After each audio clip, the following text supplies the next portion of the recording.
할렐루야. 네. 한 남자가 꿈을 꾸었습니다. 그 남자가 꿈에 보니까 넓은 잔디밭이 있고 그 한가운데로 울타리가 길게 쭉 뻗어 있었습니다. 그리고 한쪽에는 사탄이 있었고 한쪽에는 하나님이 있었습니다.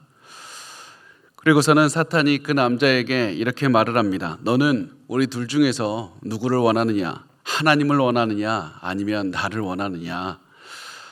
너가 나를 선택해서 나에게 오면 나는 너가 원하는 모든 것들을 줄 수가 있다. 하지만 너 하나님을 선택한다면 내가 너에게 줄 수 있는 것은 아무것도 없고 내가 너에게 줄 수 있는 모든 것을 다 빼앗아 버릴 것이다. 남자는 잠시 어떤 선택을 해야 되는지 고민하다가 갑자기 웃더니 이렇게 말을 합니다. 하나님, 저는 하나님이 저의 편이신 게 참 좋아요. 항상 제 곁에 있어 주셔서 감사합니다. 그런데 하나님 저에게 너무 많은 걸 요구하세요. 그래서 너무 힘이 듭니다. 이제는 하나님이 아니라 저 사탄에게서 원하는 것들을 받겠습니다. 그렇게 말을 한 다음에 이 사람이 울타리 위에 가서 앉았습니다. 그리고선 이렇게 말을 합니다. 저는 하나님이나 사탄 중에 누구도 선택할 필요가 없어요. 울타리 위에 앉아 있으면 하나님도 선택하고 사탄도 선택하는 것이 되니까요. 그리고 나서 이렇게 하나님과 사탄을 비웃으면서 이 남자가 앉아 있을 때 갑자기 세상이 어두워지면서 사탄이 웃으면서 자기에게 다가오기 시작했습니다. 남자는 두려움에 떨면서 말을 합니다. 안 돼! 안 돼! 잠깐.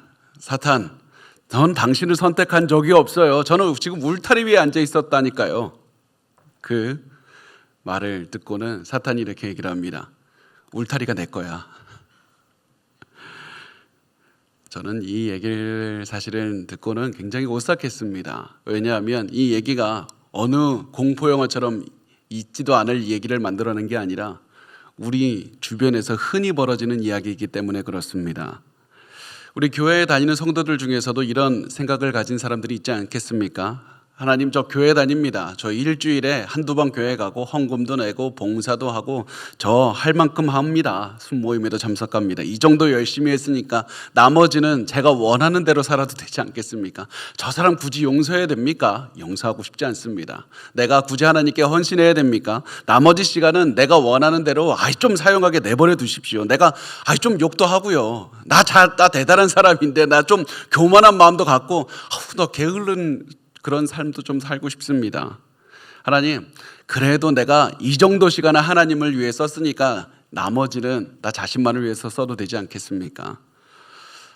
우리 중에 이런 이야기, 이런 생각을 하시는 분이 너무나도 흔하다는 생각을 할 때 아까 우리가 들은 그 이야기는 굉장히 오싹한, 정말로 공포심이 들게 만드는 이야기가 되는 겁니다.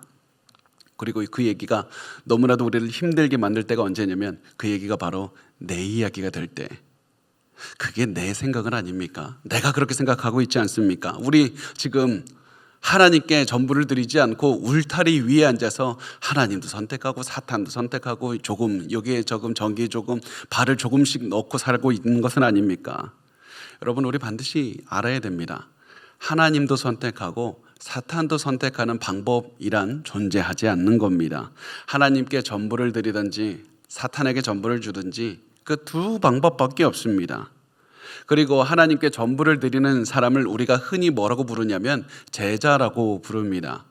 많은 분들은 제자를 어떻게 생각하냐면 그리스도인들이 이제 예수 그리스도를 믿고 거기에 목사 같은 사람들, 더 헌신된 전도사 같은 사람들, 그런 사람들이 따로 가는 게 제자다고 생각을 하지만 모든 그리스도인은 제자로 부름을 받은 겁니다. 제자는 하나님께 전부를 드리는 사람입니다. 예수께 올인하는 사람인 겁니다.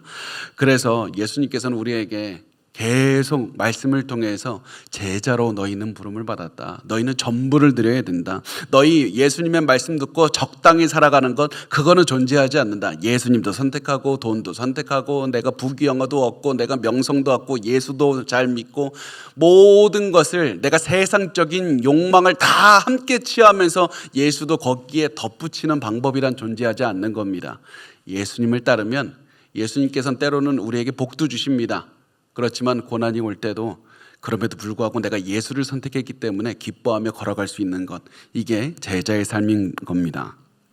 그래서 제자는 어떤 사람이냐면 자신의 모든 생각이 예수로 인해서 변하게 된 사람을 뜻합니다. 우리가 세상의 그냥 모습으로 살아가려고 할 때 결심한다고 해서 예수의 제자로 절대 못 살아갑니다. 우리가 예수를 믿고 예수를 믿어서 성령의 능력으로 이제는 전혀 다른 생각을 하는 사람이 되는 겁니다.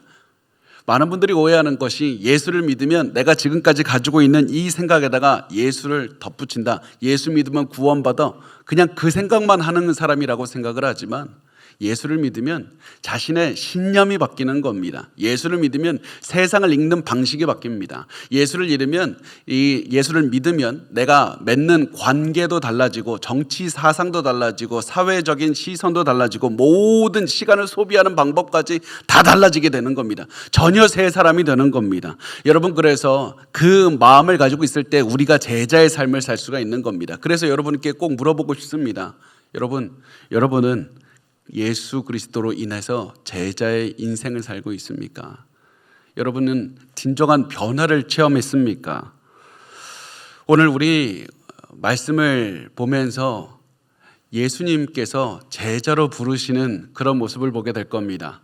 너의 전부를 드려야 제자가 된다는 사실을 우리가 보게 될 겁니다. 우리 이 예수님의 부르심과 그 부르심에 반응하는 사람들을 보면서 우리는 어떠한 반응을 보이고 있는가, 그것을 한번 생각하면서 나 자신에 도입하면서 적용하면서 봤으면 좋겠습니다. 우선 우리가 오늘 말씀을 이해하기 위해서는 바로 전에 어떠한 말씀으로 끝났는지 이해해야만 되는데요. 마태복음 8장 16절에 이렇게 말씀을 하고 있습니다. 저물매 사람들이 귀신 들린 자를 많이 데리고 예수께 오거늘 예수께서 말씀으로 귀신들을 쫓아내시고 병든 자들을 다 고치시니. 자, 지난주에 어떻게 끝났냐면 지난주 연속극 같죠? 지난주에 연속극이라는 말도 요즘에 안 쓰던데 큰일 났네. 지난주에 어떻게 끝났냐면 예수님이 병자들도 치료하시고 귀신 들린 사람도 쫓아내시고 이러다 보니까 주변에 사람들이 굉장히 많은 겁니다. 많은 사람들이 모여 있습니다. 또 예수님이 말씀도 엄청나게 진리를 가르치시니까 사람들이 놀라서 예수님 주변으로 몰려들었습니다.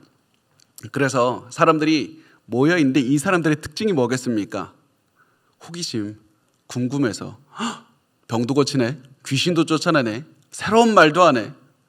예수님에 대한 헌신은 없고 그냥 궁금해서 저 예수를 따르면 뭐라도 떨어지나? 그런 마음에 온 사람들이 가득 차 있는 겁니다. 예수님은 주변에 사람들이 많이 있다고 좋아하지 않으셨습니다. 우리는 주변에 많은 사람들이 있으면 더 사람들을 끌어모으기 위해서 더 사람들에게 무엇인가 얻어내기 위해서 노력하겠지만 예수님께서는 오히려 사람들이 잘못된 생각을 하면서 예수님을 따르는 것을 원치 않으셨습니다. 너희가 이것이 제자라고 착각한다면 절대 너희 생각을 버려야 된다. 그래서 예수님께서는 오히려 사람들을 흩어버리는 선택을 하시는 겁니다. 왜냐하면 예수님께서 원하시는 것은 진정한 제자이고 단순히 예수님의 호기심에 따르는 군중들을 원하지 않기 때문에 그렇습니다. 그래서 예수님께서 원하시는 제자가 무엇이냐?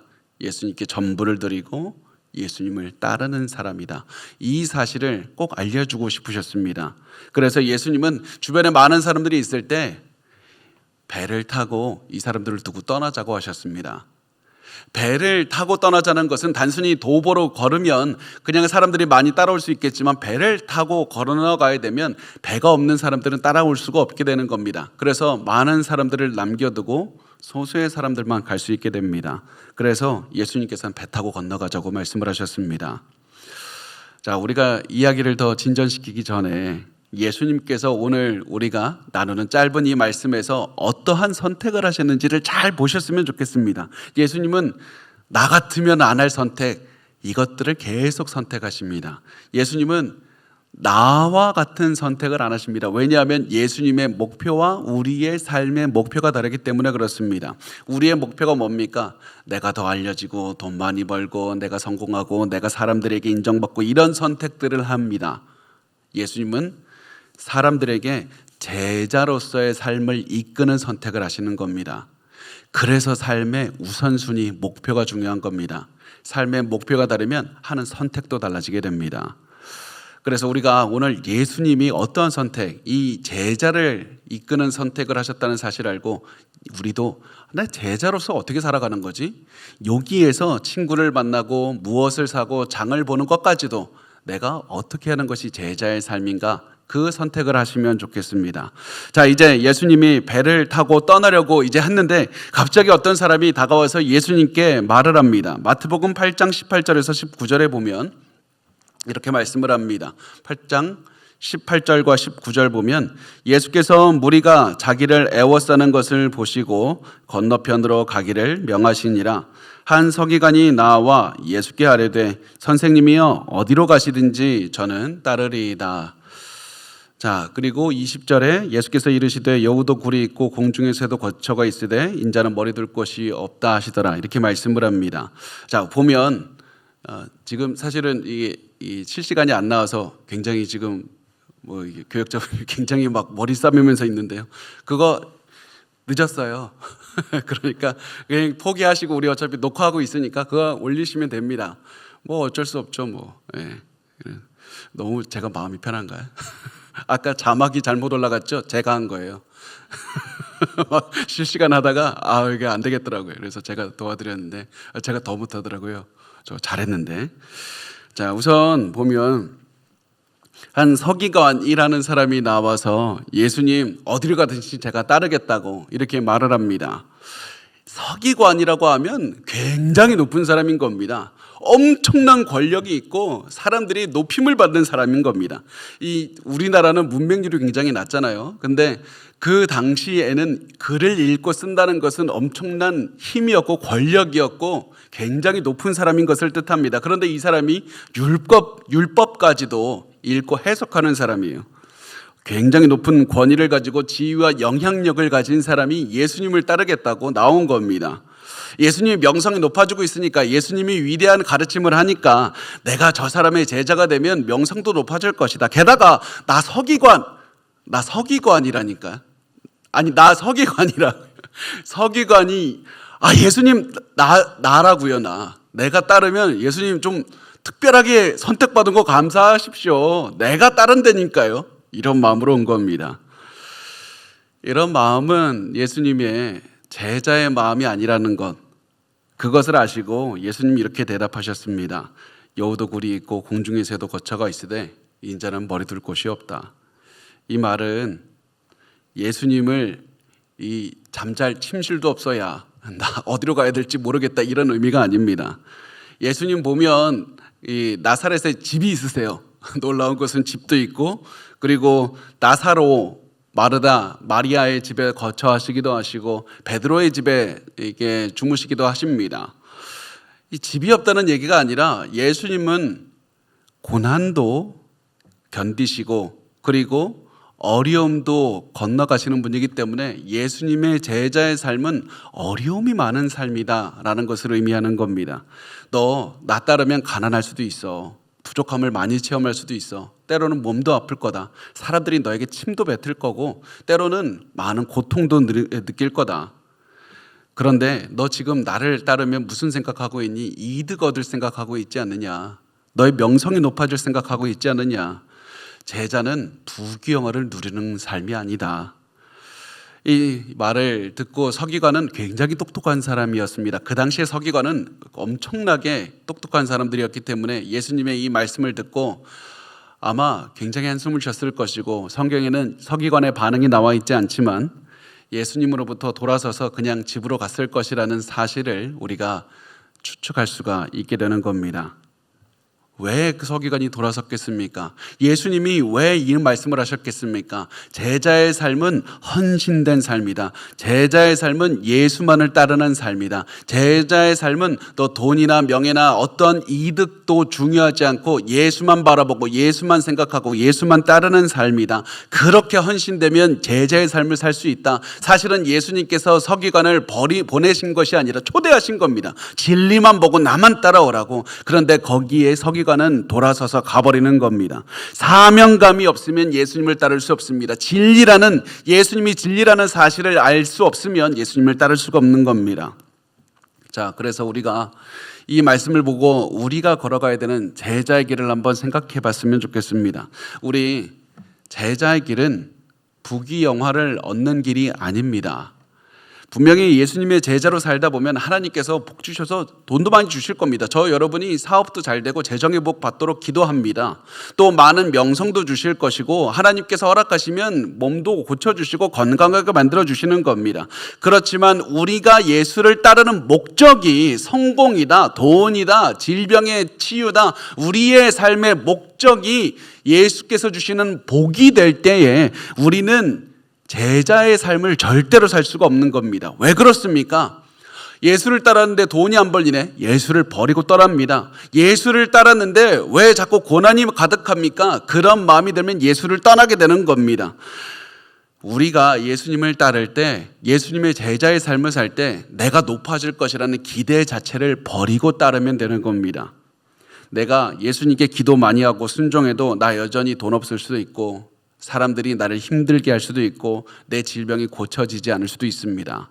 그럼에도 불구하고 내가 예수를 따르어야 된다. 이런 마음으로 따르면 세상 그 누구도 내가 진리를 따르는 것을 막을 수 없게 되고 진리 안에서 예수 그리스도처럼 살아가는 것을 막을 수 없게 됩니다. 예수 그리스도의 제자가 가는 곳에는 생명이 태어나고 너무나도 하나님께서 함께 하시는 능력의 삶을 살게 되는 겁니다. 예수 그리스도만을 생각하는 사람은 두려움이 없고 그 어디에서도 절대로 무너지지 않습니다. 여러분, 예수 그리스도의 제자 인생을 사십시오. 여러분이 두려워하는 이유가 무엇입니까? 돈이 없는 걸 두려워하는 이유가 무엇입니까? 이 건강이 안 좋아지는 걸 두려워하는 이유가 무엇입니까? 예수 그리스도께서 나의 모든 것이 되신다. 예수 그리스도께서 나의 모든 필요를 채우실 것이다. 예수 그리스도에 대한 믿음이 약해지면 두려움이 찾아오게 되어 있습니다. 믿음이 없는 곳에 두려움이 오게 되어 있습니다. 환경이 어려워서 두려워하는 것이 아니라 믿음이 없기 때문에 두려워하는 겁니다. 예수 그리스도가 진리라는 마음으로 그냥 그리스도만 생각하고 제자로서의 삶을 사십시오. 그러면 하나님께서 필요할 때 복도 주실 것이고 하나님 도움을 체험하게 해주실 겁니다. 예수 그리스도의 제자로서만 살아가야만 됩니다. 자, 이제 그 다음으로 넘어가기 전에 우리가 단어 하나를 봐야 되는데요. 굉장히 중요한 단어입니다. 성경에 굉장히 중요한 단어인데 인자라는 단어가 나와서 예수님께서 이 인자라는 단어를 쓰신 겁니다. 예수님 스스로 나 인자라고 부르셨는데 인자라는 말의 뜻이 무엇입니까? 인자함? 이런 거 아닙니다. 인자, 이 결국 사람의 아들이라는 뜻인데요. 이 예수님이 스스로 인자라고 부르신 것은 나 인간이야. 그래서 하나님께서 인간이 되셨다. 그래서 진정한 인간이 되신다. 겸손함을 뜻하기도 합니다. 그런데 예수님께서 인자라고 스스로 부르시는 것을 볼 때마다 우리가 기억해야 되는 말씀이 있습니다. 너무나도 중요해서 여러분이 성경을 볼 때마다 기록도 해놓고 이 말씀이 얼마나 중요한지를 알아야 되는 말씀이 있는데 다니엘서 7장 13절과 14절 말씀, 이 말씀 때문에 예수님은 스스로 인자라고 부르신 겁니다. 우리 한번 같이 읽어볼까요? 시작. 내가 또 밤 환상 중에 보니 인자 같은 이가 하늘 구름을 타고 와서 옛적부터 항상 계신 이에게 나아가 그 앞으로 인도되매 그에게 권세와 영광과 나라를 주고 모든 백성과 나라들과 다른 언어를 말하는 모든 자들이 그를 섬기게 하였으니 그의 권세는 소멸되지 아니하는 영원한 권세요 그의 나라는 멸망하지 아니할 것이니라. 아멘. 여기서 인자라는 단어가 나오는데요. 인자라는 사람이 어떠했습니까? 하나님을 상징하는 영광의 구름을 타고 오는 겁니다. 구름이 등장할 때마다 하나님의 영광, 하나님의 임재가 임하셨다라는 것을 보면 됩니다. 그런데 이 인자 같은 이가 하나님만 가질 수 있는 이 구름을 타고 오는 겁니다. 그리고 나서 어떻게 합니까? 하나님의 권세와 영광과 나라를 하나님으로부터 받습니다. 그래서 인자를 볼 때 우리가 기억해야 되는 단어는 메시아라는 단어가 반드시 떠올라야만 됩니다. 메시아. 그런데 이 메시아가 일반적인 사람이 아닙니다. 하나님의 영광, 하나님의 영광의 구름, 이 구름을 받는 것으로 보아서 메시아는 일반적인 인간이 아니라 하나님과 동등한 분이다. 아, 메시아가 하나님이시고 예수님이 지금 그 메시아, 그 인자를 기억하느냐? 내가 그 인자다. 내가 하나님이고 내가 메시아다. 이 사실을 말씀하고 있는 겁니다. 그래서 예수님을 스스로 인자라고 부르실 때마다 하나님 예수님의 신성과 인성과 메시아이심을 증언하고 있는 겁니다. 그래서 성경에 인자라는 단어는 엄청나게 중요한 단어입니다. 그래서 여러분이 인자라는 단어를 볼 때마다 동그라미 치시고 기억하시면 됩니다. 이 다음에 이제 예수님 이 서기관이 떠난 자리에 다른 사람이 찾아옵니다. 마태복음 8장 21절에서 22절 말씀에 보면 이렇게 말씀합니다. 제자 중에 또 한 사람이 이르되 주여 내가 먼저 가서 내 아버지를 장사하게 허락하옵소서. 예수께서 이르시되 죽은 자들이 그들의 죽은 자들을 장사하게 하고 너는 나를 따르라 하시니라. 이 마태복음 보니까 예수님의 제자 중 또 한 사람이 예수님께 나왔다. 제자 중에 한 사람이 예수님께 나왔다. 이 말은 예수님 우리가 흔히 하는 12제자가 아니라 예수님을 따르고 있던 사람들. 이 사람 지금 예수님 앞에 나온 사람은 예수님의 이 기적을 행하는 것도 봤고 귀신 쫓는 것도 봤고 예수님 말씀 전하는 것도 들었습니다. 지금까지 예수님 따라오면서 예수님의 기적을 봤는데 예수님이 배 타고 떠날 때가 되니까 예수님 찾아와서 예수님 내가 예수님 따르겠습니다. 그런데요, 당장은 못 따르겠습니다. 왜냐하면 우리 아버지 장례식을 해야 되거든요. 장례식 끝나고 찾아오겠습니다. 이 말만 들으면 누가 뭐라 그럽니까? 아니 아버지 장례하고 오라고. 근데 문제가 뭡니까? 우리 아버지 아직 안 돌아가셨어요. 언제 돌아가실지 나도 잘 몰라요. 그럼 이제 문제가 되죠. 왜 이 사람은 아버지가 돌아가실 때까지 예수님을 따를 수 없다고 한 겁니까? 그 이유는 아버지가 돌아가시면 유상상속 받는 겁니다. 아버지가 돌아가시면 이 사람이 장자였을 것인데 장자가 받는 유산은 다른 사람들이 받는 유산의 2배가 됩니다. 우리 아버지 돌아가시면요, 내가 많은 유산 받아서 내가 좀 편하게 안정적으로 예수님 따를 수 있게 되지 않겠습니까? 내가 재정적으로 안정되고 내가 좀 편한 삶을 살면서 예수님 내가 좀 멋있게 내가 한번 예수님 잘 섬겨드릴게요 막 이러면서 이런 마음으로 따르는 겁니다. 재정적 안정성과 삶의 평안함을 같이 추구하고 있는 겁니다. 이런 마음을 가진 사람에게 예수님께서 말씀하십니다. 아니, 너 당장 예수님을 따라야 된다. 죽은 자들로 죽은 자를 장사하게 하라. 영원히 죽은 자들, 이 영원히 죽은 자들로 그냥 죽은 자들 이 세상의 것들에 신경 쓰게 하고 너는 가장 중요한 예수님을 따라야 된다. 너 상황이 중요한 게 아니야. 상황이 중요한 게 아니라 예수님을 따라야 되는데 2가지 이유가 있는데 예수님이 당장에 예수님을 따르라고 하는 이유 2가지. 첫 번째, 너 내일이 있으리라고 어떻게 자만할 수가 있느냐. 예수님을 따를 수 있는 기회가 내일도 오리라는 생각을 하지 마라. 우리가 내일 또 다시 살 수 있다는 확신을 가질 수가 있느냐. 예수님을 따르는 것에 지금 당장의 우선순위를 둬야 된다. 2 번째, 예수님을 따르는 것이 그 어떠한 것보다 중요하기 때문이다. 가족을 따르고 가족의 효를 다하고 그 너희가 가진 그 모든 관계의 모든 의무보다 더 중요한 것이 예수 그리스도를 따르는 것이다. 그래서 우리가 잘 봐야 됩니다. 예수님을 따르는 것은 급진적인 겁니다. 예수를 따르는 것은 세상 사람들이 보기에 도저히 나 레디컬해서 못 따르겠다고 하는 겁니다. 예수의 제자가 된다는 것은 모든 것을 포기하고 예수만 본다는 겁니다. 그래서 많은 사람들이, 많은 그리스도인들이, 많은 교회를 다니는 사람들이 이 말씀 듣고 떠나는 겁니다. 목사님 그것까지는 너무한 것 아닙니까? 목사니까 가능하지. 우리는 그러고 싶지 않습니다. 예수님께서는 야, 신학교 다니면 이런 삶을 살아라 라고 말씀한 것이 아니라 우리 모두를 이 삶을 살라고 말씀을 하신 겁니다. 그래서 여러분의 삶을 한번 돌아봤으면 좋겠습니다. 우리 예수님께 전부를 드리면서 살고 있습니까? 사실은 제 생각은 이렇습니다. 우리가 현재 우리 가족보다 예수님을 중요하게 생각했다면 우리의 삶에 많은 것들이 달라졌을 겁니다. 우리의 직장도 달라졌을 것이고요. 자녀 교육하는 방법도 달라졌을 것이고 돈 쓰는 것도 달라졌을 것이고 만나는 사람도 달라졌을 겁니다. 우리 예수님의 말씀만 기억하시면 됩니다.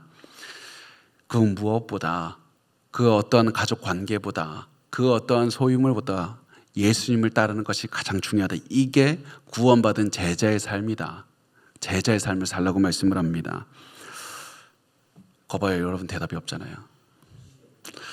마태복음 8장 23절과 24절에 이렇게 말씀을 합니다. 배에 오르심에 제자들이 따랐더니 바다에 큰 놀이 일어나 배가 물결에 덮이게 되었으되 예수께서는 주무시는지라. 여기서 제일 처음에 강조되는 말이 뭔지 아십니까? 제자들이 따랐더니.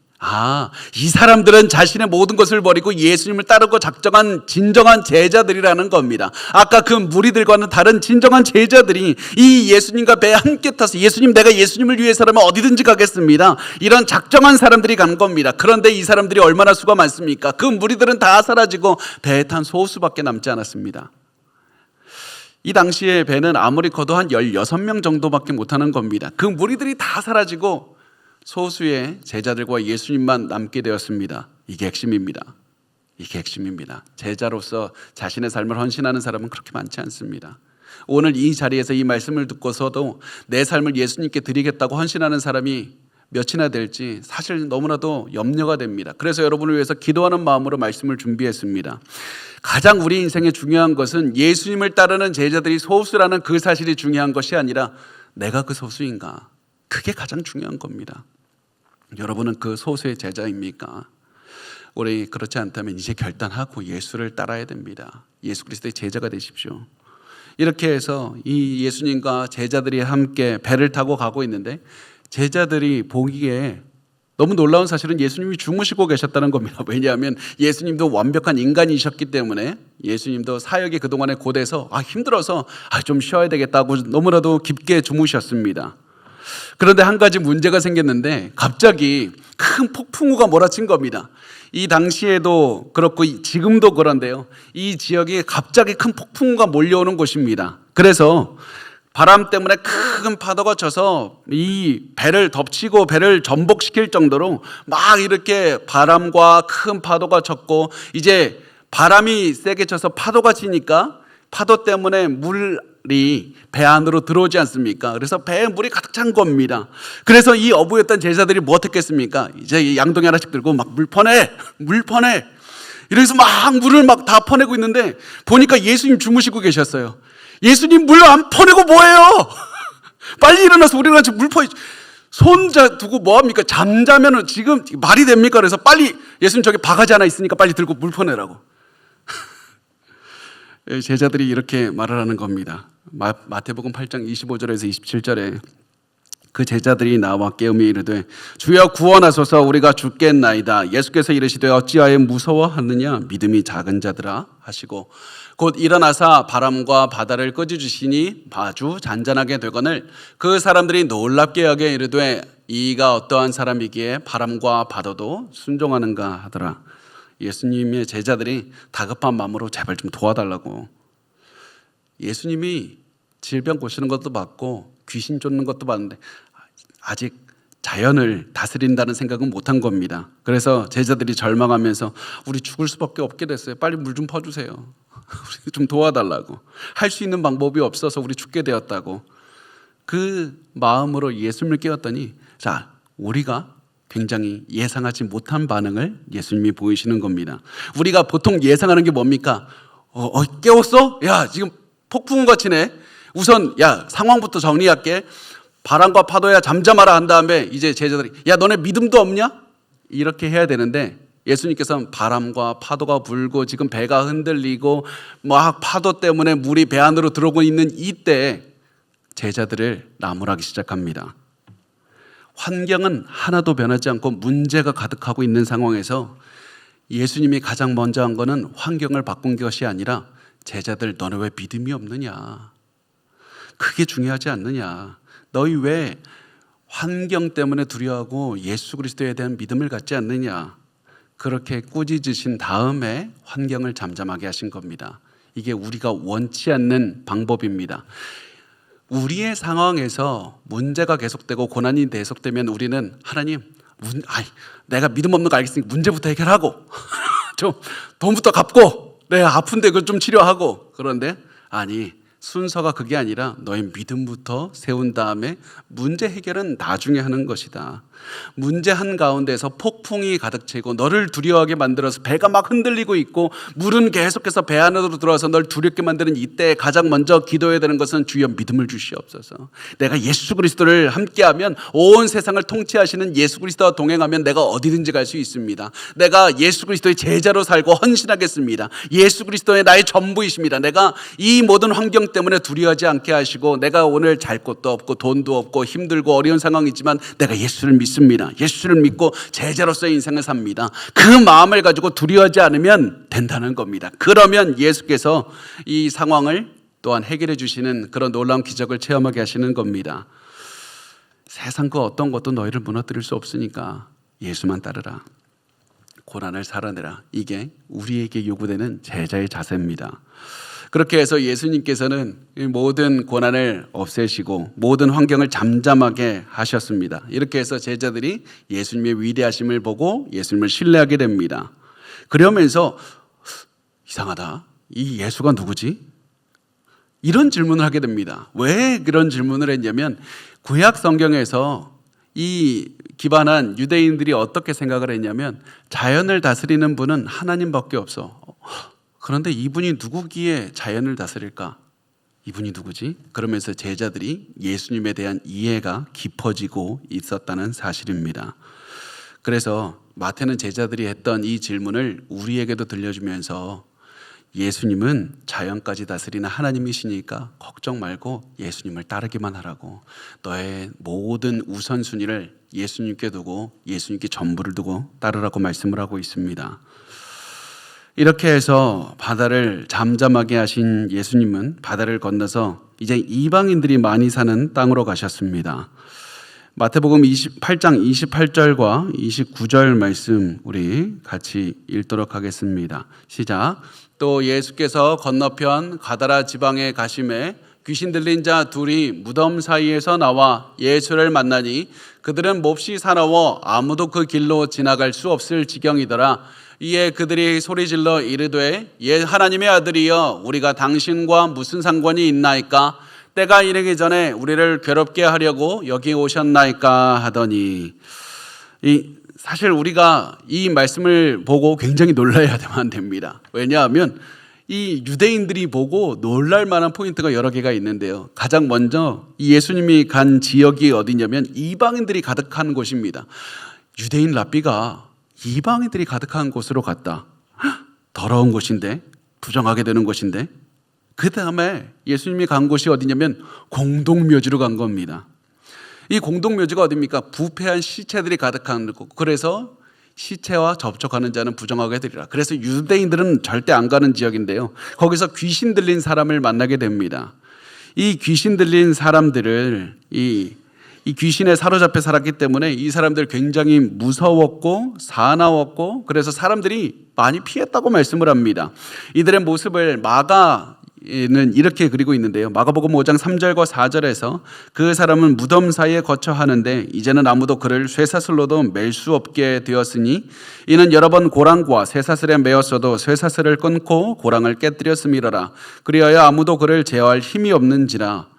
그래서 이 마치 괴력을 가지고 있듯이 이게 그 마귀에 씌인 사람이었기 때문에 이 괴력을 가지고 또 굉장히 사납게 사람들을 공격하고 그랬습니다. 그런데 우리가 이 모습만 보면 참 무서웠겠다 그런 생각이 들지만 이 악령에 시달리는 사람은 얼마나 괴로웠을까 그 생각을 해야 됩니다.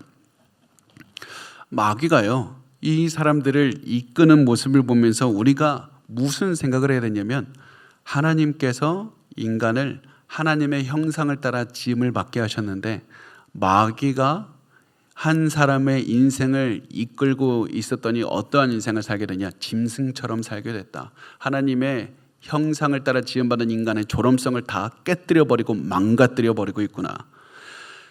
그래서 예수님께서 찾아가셔서 귀신을 쫓아내신 것은 단순히 야 귀신 나가, 야 도와줬지 이것이 아니라 마귀가 망가뜨리고 있는 하나님의 형상을 회복시키시는 예수님, 인간의 원래의 모습, 자신이 가져야 되는 그 모습을 갖게 하시는 예수 그리스도의 모습을 갖게 하는 겁니다. 질병 왜 치유합니까? 죄로 인해서 질병이 들어왔기 때문에 결국에서는 인간의 망가뜨리고 짐승처럼 살게 되는 또 귀신들도 쫓아냄을 통해서 예수님 인간의 인간성, 존엄성을 회복시키시는 겁니다. 그래서 예수님을 이제 또 귀신 들리는 사람을 찾아가시게 되는데요. 뭐 지금도 그렇죠. 근데 1세기에 유대인들이 귀신 마주하는 거 너무 무서운 거였습니다. 너무 무서운 거였어요. 그런데 이런 사람들이 예수님을 갑자기 찾아옵니다. 게다가 놀라운 것은 이들이 예수님이 누구신지 알고 있었다는 사실입니다. 지금까지 예수님은 많은 권능을 보여주셨어도 사람들은 예수님이 누군지 이해하지 못했습니다. 그 제자들까지도 예수님을 잘 누군지를 몰랐습니다. 그런데 마귀는 예수님이 누구신지 확실하게 알고 있었고, 너무 놀라운 것이 마귀가 하는 말을 보면 마귀가 자기의 운명에 대해서 알고 있어요. 이 마귀가 어떻게 얘기를 하냐면, 때가 이르기 전에 우리를 괴롭게 하려고 여기 오셨나이까. 때가 이르기 전에, 때가 이르면 우리 죽는 거 알고 있어요. 때가 이르면 우리 심판받는 거 알고 있습니다. 하나님이 정하신 때가 오면 우리 심판받아서 영원한 지옥불에 들어가는 거 우리도 알고 있습니다. 우리 괴로워합니다.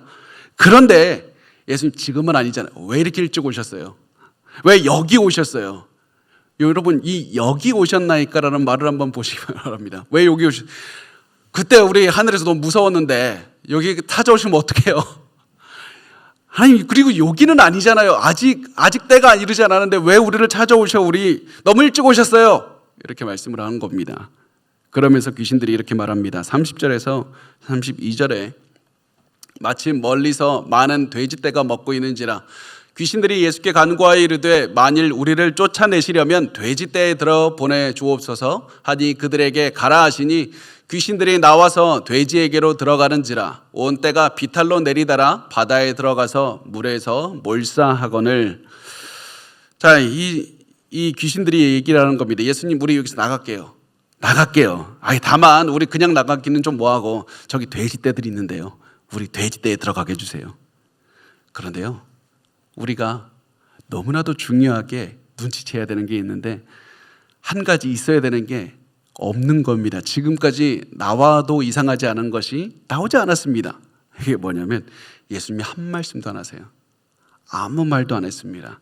예수님의 권위로 왕으로 통치하시는 예수께서 그냥 오신 것뿐입니다. 그런데 마귀가 두려움에 떨어서 계속해서 자기의 말을 쏟아내고 자기가 나가겠다고까지 말을 하고 있습니다.